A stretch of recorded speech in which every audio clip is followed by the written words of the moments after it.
5 segundos. Ese es el tiempo exacto que nos toma plantear una idea capaz de desarmar por completo la percepción de todo lo que nos rodea. Imagínense por un instante que este momento, el aire que respiramos, el lugar donde estamos, nada de eso es real. ¿Qué pasaría si nuestra realidad entera no fuera más que el sueño meticuloso de alguien más?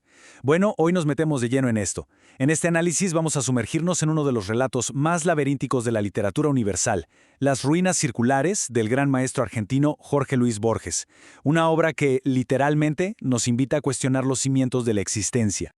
Ahora bien, la premisa filosófica que plantea esta idea nos empuja al borde de un abismo existencial. O sea, si el universo material es solo una ilusión, ¿qué pasa si el creador de esa ilusión decide despertar? O peor todavía, ¿qué pasa si el soñador simplemente deja de soñar? Y ojo, que esta no es una pregunta puramente teórica, es el motor exacto que impulsa toda la narrativa de la historia que estamos por desentrañar hoy.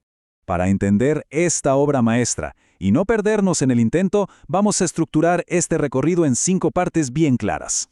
1. El propósito del soñador. 2. La creación del fantasma. 3. Los personajes principales. 4. Los temas y símbolos centrales. Y 5. El significado del final. ¡Bien! ¡Arranquemos! Sección 1. El propósito del soñador. Todo arranca en la anónima noche. Nadie ve desembarcar a este hombre taciturno, un forastero gris que llega en una canoa de bambú a un fango sagrado. Se arrastra, herido y exhausto, hasta un recinto circular coronado por la estatua de piedra de un tigre o un caballo.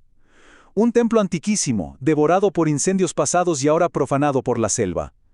Este hombre sabe que su obligación inmediata es una sola: dormir. Y acá está el punto crucial. Su propósito no es imposible, pero sí es totalmente sobrenatural. No busca plata, no busca poder terrenal. Lo que busca es soñar un hombre. Pero no un sueño así nomás, al pasar. Quiere soñarlo con una integridad tan, pero tan minuciosa que logra imponerlo a la realidad misma.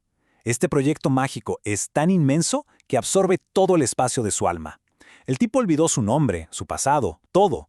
Solo le importa ese templo en ruinas y su única tarea absoluta: dormir y soñar. Pero claro, el camino de la creación está lleno de baches, y acá llegamos al primer gran conflicto de esta historia. Al principio, este hombre intenta un método súper directo. Sueña que está en un anfiteatro circular, frente a un montón de alumnos a los que les dicta clases de anatomía y magia. Busca entre ellos un alma que merezca ser real. Y bueno, finalmente se queda con un solo alumno que progresa de maravilla. Pero, de golpe, la catástrofe. El hombre emerge del sueño y la intolerable lucidez del insomnio lo golpea de lleno. Pierde a su alumno, pierde el sueño y se da cuenta de una verdad devastadora. Modelar la materia incoherente de los sueños es la tarea más difícil que puede intentar un ser humano. Peor que tejer una cuerda de arena, es básicamente un fracaso total. 2. La creación del fantasma. Pero bueno, ese fracaso inicial era medio inevitable y el soñador lo acepta. Jura olvidar esa primera alucinación y cambia de estrategia. Se toma un mes entero para reponer fuerzas, se purifica en el río, adora a los dioses y adopta un método de trabajo totalmente distinto. Uno mucho más lento, metódico y secreto. El proceso es una locura de detalles. Decide construir a su hombre órgano por órgano. Arranca soñando un corazón. Durante 14 noches lúcidas lo sueña activo, caluroso, del tamaño de un puño cerrado, color granate. Lo observa desde todos los ángulos sin tocarlo hasta que en la noche 14 queda completamente satisfecho. Después hace pausas deliberadas y sigue con los demás órganos. Le toma casi un año entero llegar al esqueleto y a los párpados. Y según relata el texto, la tarea más brava de todas fue soñar el pelo innumerable. Pero lo logra. Así fabrica un hombre íntegro. Pero acá nos topamos con otra sorpresa, un dilema monumental. Este muchacho soñado, que está íntegro y completito, está dormido. Es como un Adán de polvo de los antiguos mitos, rudo, incapaz de pararse, de hablar o de abrir los ojos. Y uno se pregunta, ¿de qué sirve crear una anatomía perfecta si no hay una chispa vital que la anime? El mago, desesperado, casi destruye su propia obra. Ya sin recursos, se tira a los pies de la estatua en ruinas y pide socorro. Y justo ahí, en ese crepúsculo, se revela el poder antiguo del templo. Sueña con la estatua de piedra y de repente la ve viva. Ya no es solo una mezcla de tigre y caballo, es a la vez un toro, una rosa, una tempestad. Se revela ante él como el múltiple dios del fuego. Y este dios le hace una promesa tremenda. Va a animar mágicamente al fantasma, le va a dar esa chispa vital para que despierte, pero con una condición sagrada.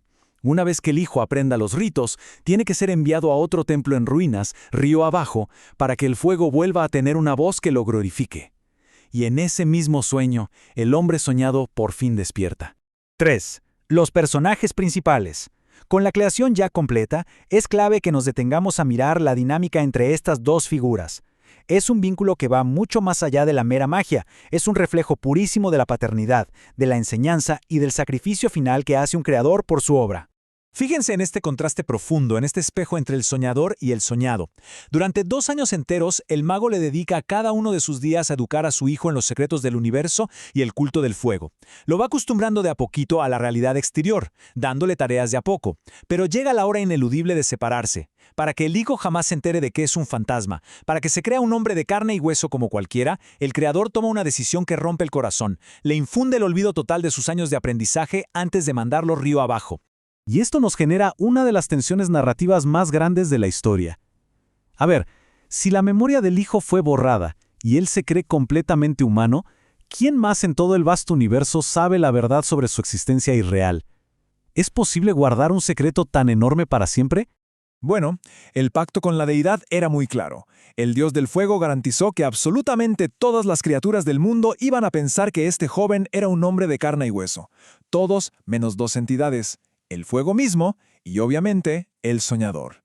Esta exclusividad en el conocimiento es lo que le permite al hijo caminar por el mundo sin sospechar nada de su propia naturaleza. A los ojos de todos, la ilusión es perfecta. 4. Temas y símbolos centrales. Metámonos un poco más profundo, porque sabemos que Borges no escribe jamás solo por contar la anécdota. Este relato es una caja de resonancia de conceptos filosóficos inmensos. Al analizar los símbolos, empezamos a entender por qué esta obra nos sigue volando la cabeza sin importar cuántas veces la leamos. Acá desglosamos 3 pilares temáticos. Primero, el idealismo.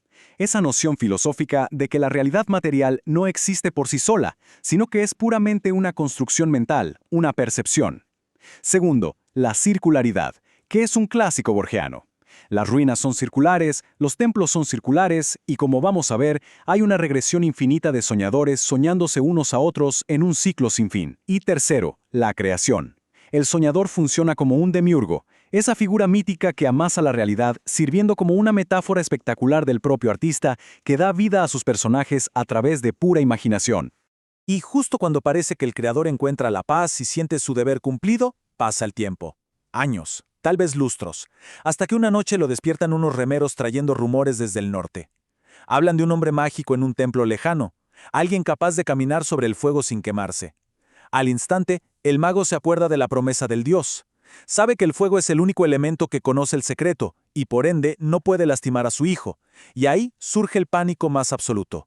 Es el terror de un padre en su forma más pura. El mago tiene pánico de que su hijo, al notar que el fuego no lo quema, empiece a dudar de todo, que descubra de algún modo que es un mero simulacro. Como lo expresa el texto de forma magistral, no ser un hombre, ser la proyección del sueño de otro hombre, ¡qué humillación incomparable! ¡Qué vértigo! Imagínense, haber sido pensado noche tras noche, detalle por detalle, para al final descubrir que uno no es dueño de su propia existencia. El soñador sufre horrores por el destino emocional de su creación. 5. El significado del final. Pero bueno, todas estas cavilaciones del padre atormentado tienen un corte brusco. Y así llegamos a la última sección de nuestro recorrido, donde los mismos elementos de la naturaleza empiezan a anunciar que el desenlace es ineludible. Es el momento donde la majestuosidad de la pluma de Borges cierra el círculo perfecto. El mundo exterior se empieza a transformar con unas señales medio apocalípticas. Primero, una larga sequía. Después, el cielo hacia el sur adopta un color rosado asombroso, rarísimo, como encía de leopardo. Surgen humaredas. Las bestias huyen en pánico. Porque claro, la historia es circular y está a punto de repetirse lo mismo que pasó hace muchos siglos. Las ruinas del santuario del dios del fuego vuelven a ser devoradas por las llamas. El viejo mago, al ver el incendio acercarse, comprende que su tiempo se acabó. Acepta que la muerte viene a coronar su vejez y con total dignidad decide no escapar. Camina directamente hacia los jirones de fuego. Y acá llega el momento que da vuelta absolutamente todo. Al entrar en las llamas, preparándose para el final, no pasa nada. El fuego no muerde su carne. Las llamas lo acarician, lo envuelven, sin calor, sin combustión. El elemento destructor resulta ser completamente inofensivo para él. ¿Por qué ocurre esto? La respuesta nos deja helados, con la misma fuerza que al protagonista. Y esta es la revelación cumbre, la frase que condensa todo el genio del relato. Con alivio, con humillación, con terror, comprendió que él también era una apariencia, que otro estaba soñándolo. ¡Wow! Todo ese miedo que sentía por su hijo ahora le recae encima. Su esfuerzo titánico, su devoción, sus años de creación, todo era, al fin y al cabo, el sueño de una mente superior que lo estaba soñando a él. El creador es también simplemente una creación. Lo que nos llevamos de este análisis visual es muchísimo más que una historia sobre magia. Es un espejo puesto directamente frente a nuestra propia condición humana. Si este mago, con toda su conciencia, su dolor y su inmensa voluntad de crear, era solo una ilusión, nos obliga a preguntarnos de manera inevitable, ¿qué certeza tenemos nosotros sobre el mundo tangible que habitamos hoy? ¿Es nuestra propia realidad, con todos sus triunfos y tragedias, solamente la apariencia de otro sueño, en algún otro templo inalcanzable? Es una idea gigante para llevarse hoy y dejar que resuene un buen rato. Gracias por acompañarnos en este recorrido por la brillante mente de Borges.